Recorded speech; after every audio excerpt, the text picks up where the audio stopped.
Shalom, shalom, shalom. Right, first and foremost, I want to give all praises, honor, and glory unto the Most High God Yahweh, Bahasham, Hamashiach Yahushai. Right, Lord willing, brothers and sisters are enduring, waxing mightier and mightier through the Spirit, doing all they could do to make their calling and election sure in these last days. Right, it's your brother Zakar with WFI St. Louis, and I want to come at y'all with a quick cold-cutting exhortation on coming out here to do the work. Right, we need much more laborers in these last days, Salakia, to seal the hopeful elect. Right, it's a lot of men falling out the truth. It's a lot of people doing things to fulfill their own desires. So we need the people to come out here and wake up the lost sheep. Right, and I believe I titled this "Don't Be a Closet Israelite." Don't be a closet Israelite. It's a lot of people that are Israelites just when they come on YouTube. It's a lot of people that are just Israelites when they see another Israelite. But you look like just a regular Jake or an Eve when you're amongst the world.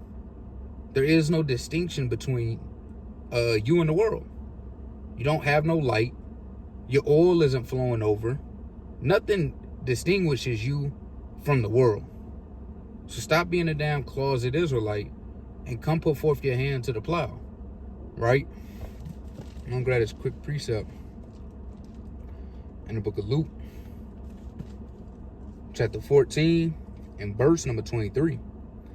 And the Lord said unto the servant, go out into the highways and hedges and compel them to come in, that my house may be filled. So we have to go out and compel the people to come back to serving the true and living God. Because a lot of people are in idolatry. A lot of people are destitute of this wisdom. And for those that do have this word, for those that do have this knowledge, and for you to not go out and spread forth the gospel, right? For you to not go forth and proclaim this thing to the four corners of the earth, a shame on you, right? Because you were chosen to be woken up. So it's your duty to go wake up the lost sheep. That's why the Most High called you. That's why he called you out of darkness, right? Let's get that real quick. In the book of 1 Peter, right? The book of 1 Peter, chapter 2. Or shall I like it? First Peter, chapter 2. And verse number 9, it says, but ye are a chosen generation, a royal priesthood, a holy nation, a peculiar people, that ye should show forth the praise of him who hath called you out of darkness. So it's our duty to show forth the praise of the Most High that's called us out of darkness. We should be glorifying and magnifying the name of the Lord at all times, right? People should be coming up to you asking what you got on the bottom of your shirt, the bottom of your dress, right?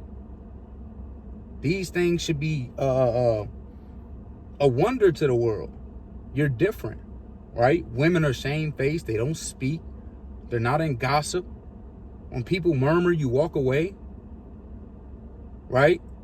And I was talking to a brother, and he was like, some brothers was talking about women, and he wasn't really indulging in the conversation, and they kind of asked his input on it, and he's like, nah, I ain't really worried about women. And they was like, man, what you gay? Like, that's an astonishment to the world that we have enough control and composure to just not lust and talk about filthy, vile things about women all day. It's more than just women and money out here. But the world can't understand that because they're caught up in that. Money, women, drugs. So when you're not caught up in that, it causes people to wonder. Right? The brother from Chicago, Tazama, he said that somebody was watching him for months on the YouTube channel that worked with him. And they finally end up coming up to him. and said, man, I be seeing you on YouTube. So imagine if he was just a part-time Israelite, right? He put in his 8 hours for the week, and the rest of the week, he was worldly, right? That would show hypocrisy, and it would defame the ministry, right? All the things that you go out there and preach is for naught because you're a hypocrite.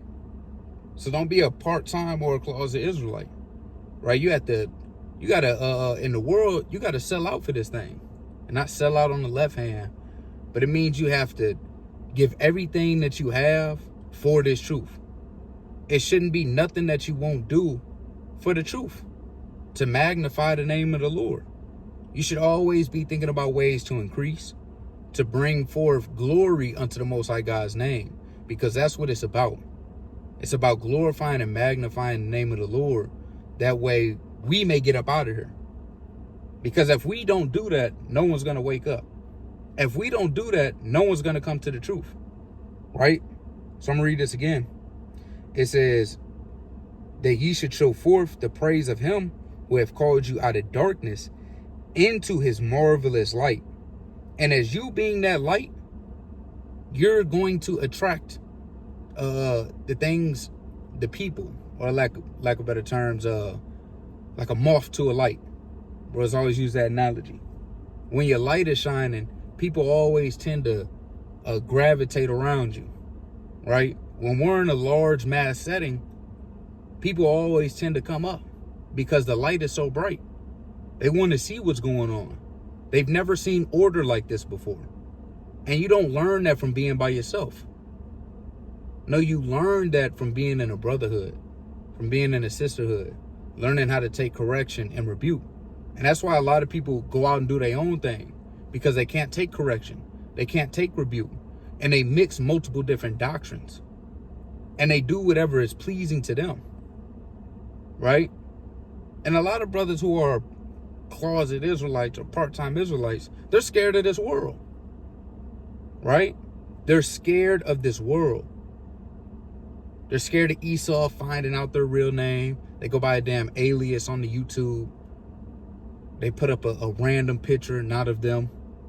Hey, brother, Esau know who you is. Ain't no hiding. They tracking all your watch time, going back to your VPN, your IP address. Esau got all that.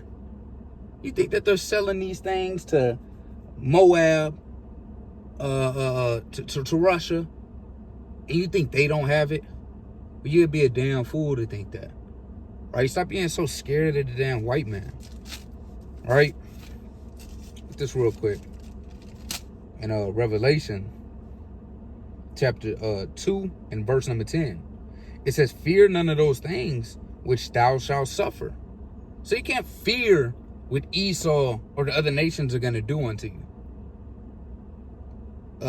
They know your damn name, your government name is Jamal. And they know you work at UPS, right?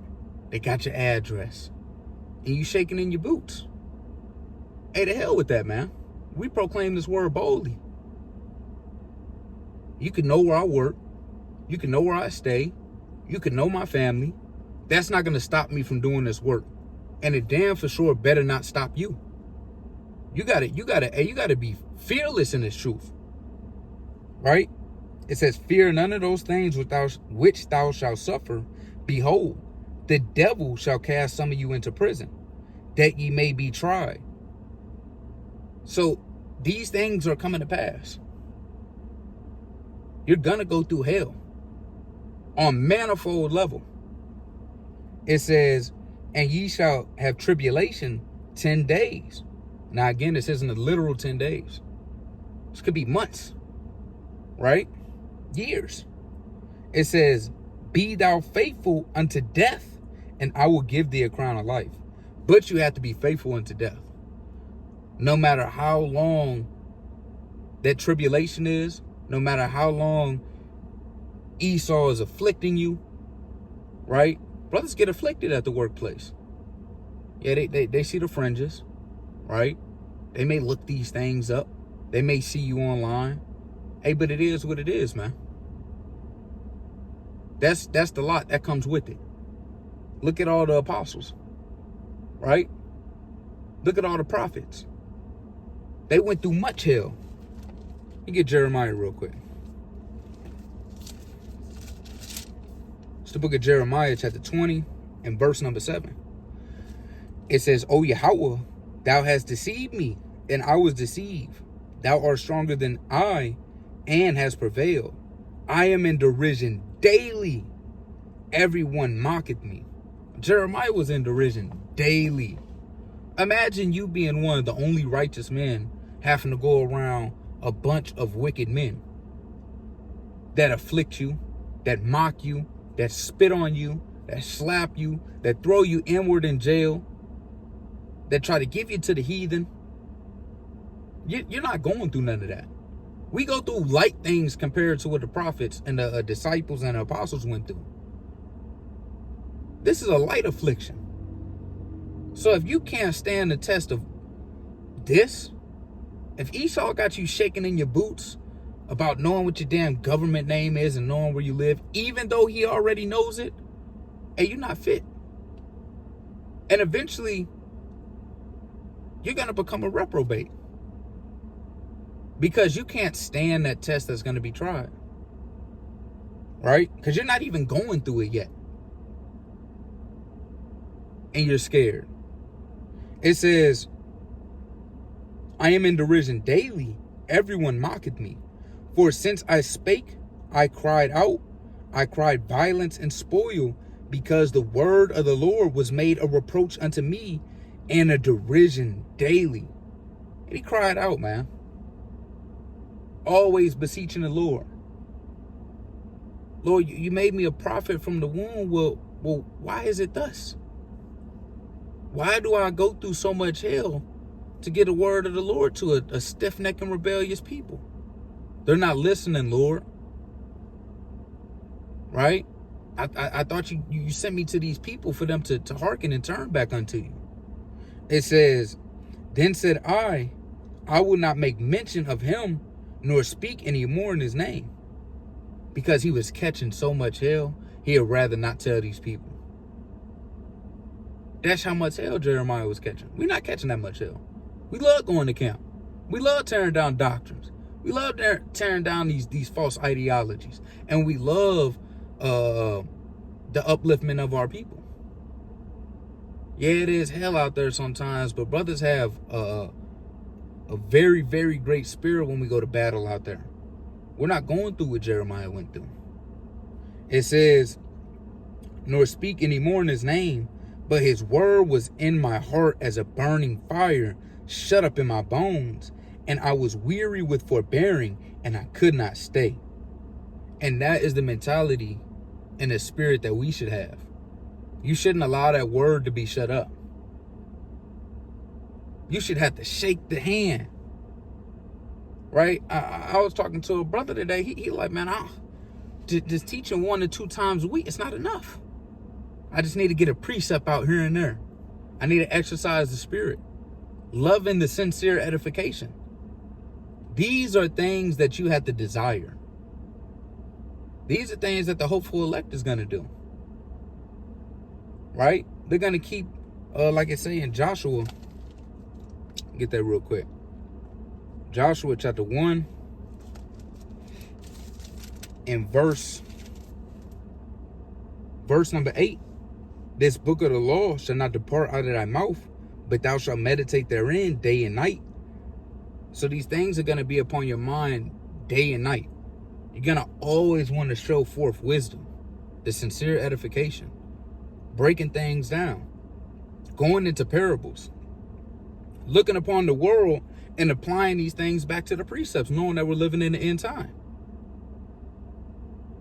And what comes with that is being around like-minded people, being around that brotherhood, going out there because the Most High has showed you this wisdom to teach the people, right? Let's get this in the book of Matthew, chapter 13 and verse number 9.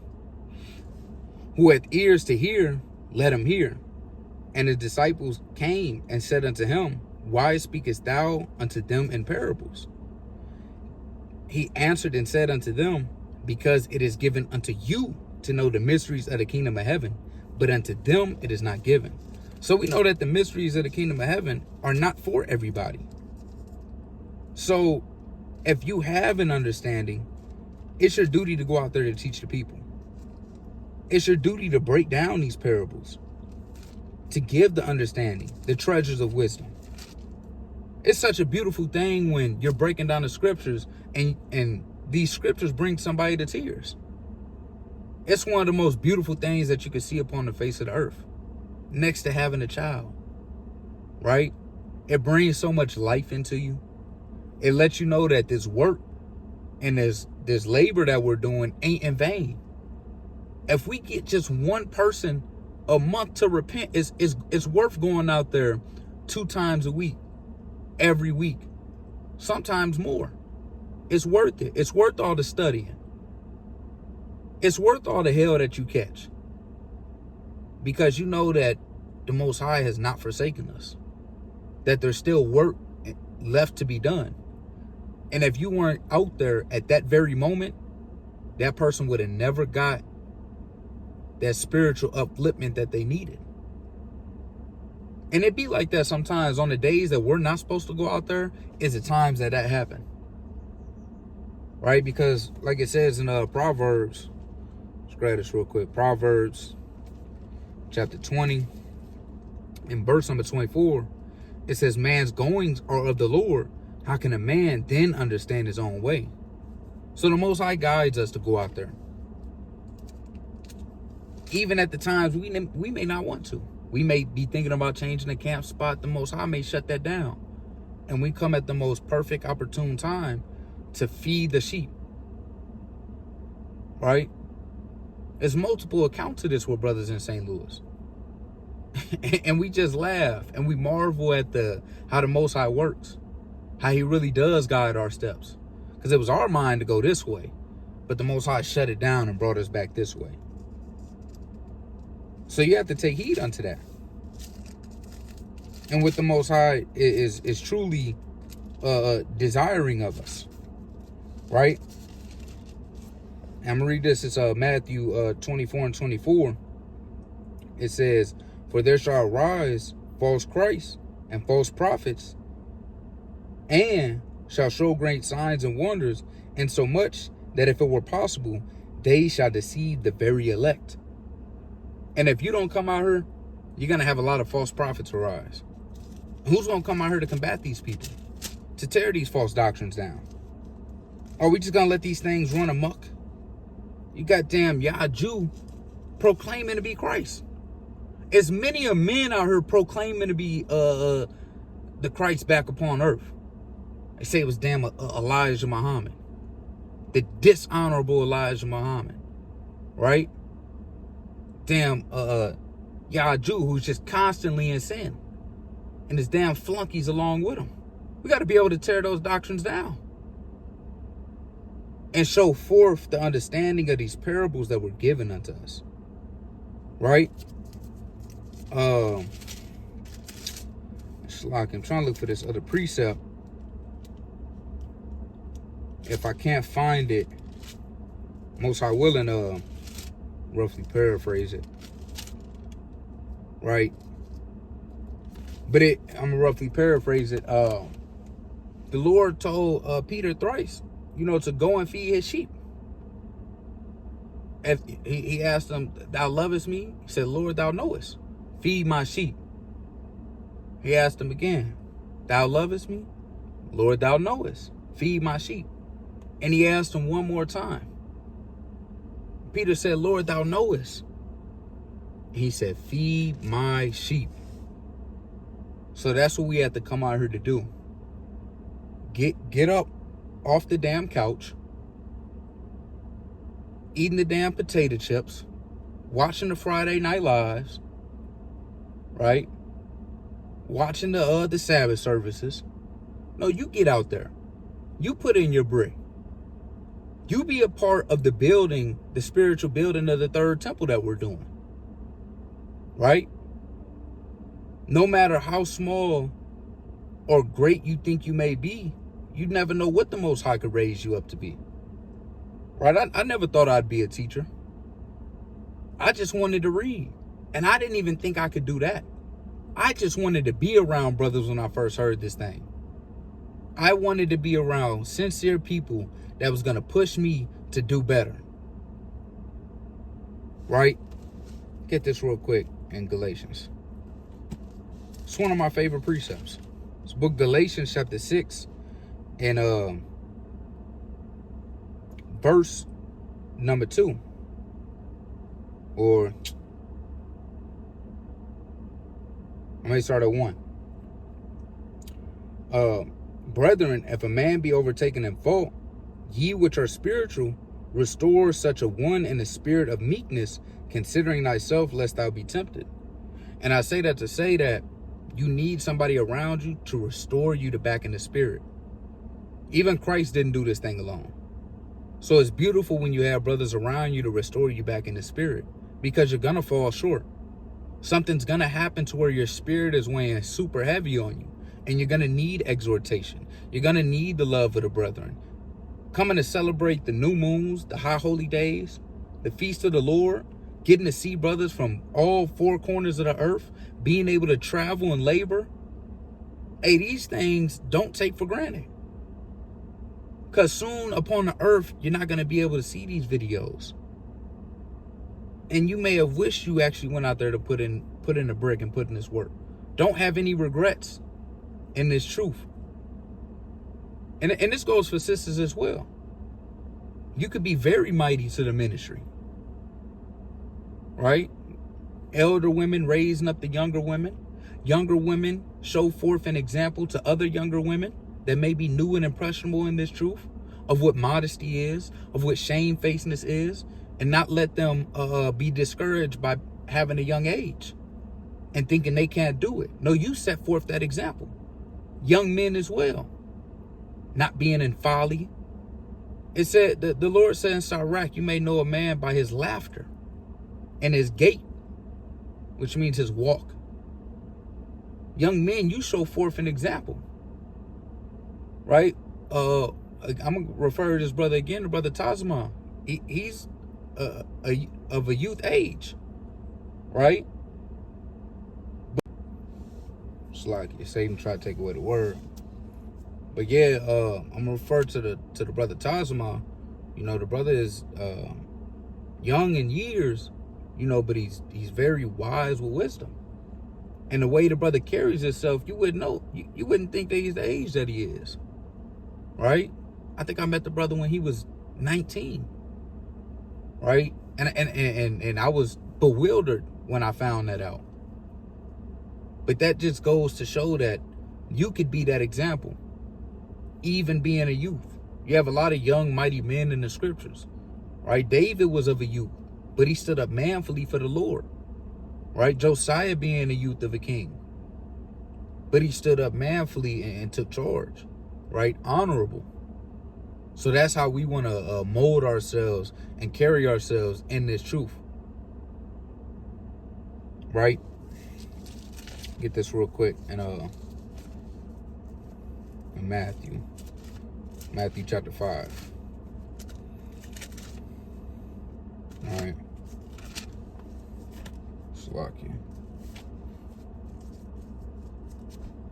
It's the book of Matthew chapter 5 and verse number 16.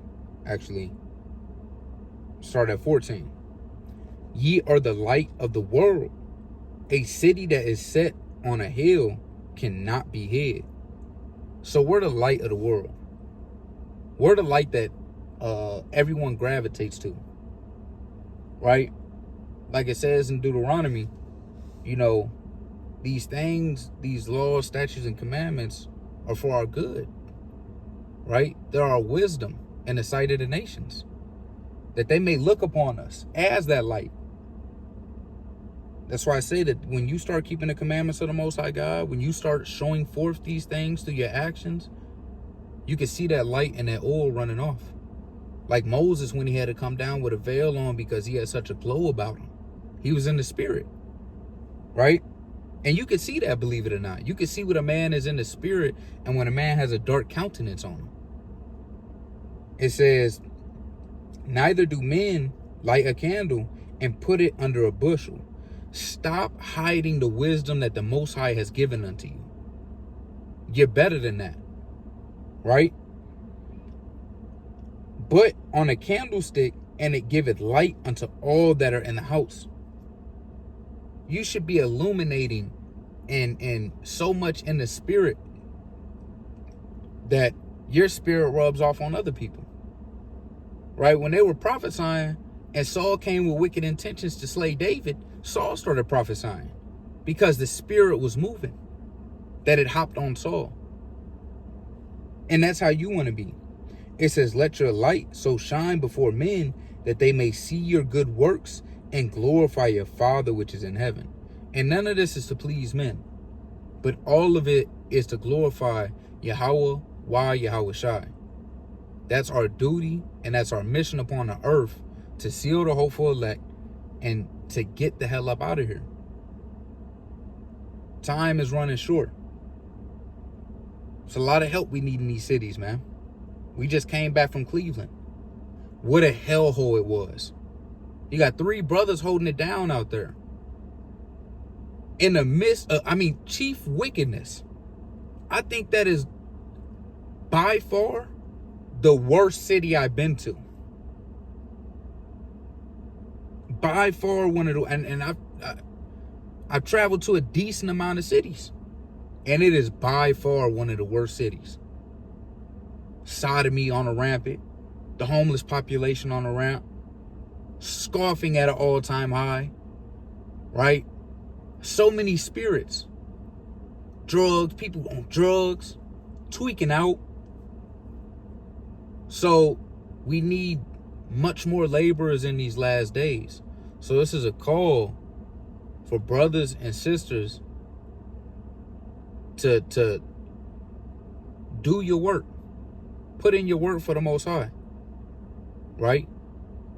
Reach out to that congregation that you watch. And find your place in the ministry and doing good work. No matter where it is. Whether it's the UPK, IUIC, whether it's Watchmen for Israel.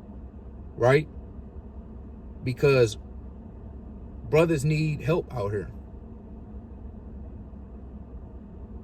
It's a lot of brothers that know this truth and aren't fulfilling their potential. And the Most High will take that away from you and give it to another brother or sister. So, with that being said, meditate upon these things. Most High willing, it sparks a fire up under brothers and sisters to go out here and do this work and magnify the name of Yahweh, Yahweh Shai. Right, but with that, I'm going to give all praise, honor, and glory unto the Most High God Yahweh, by Hashem, Hamashiach Yahweh Shai, Kum Yashalom. Shalom.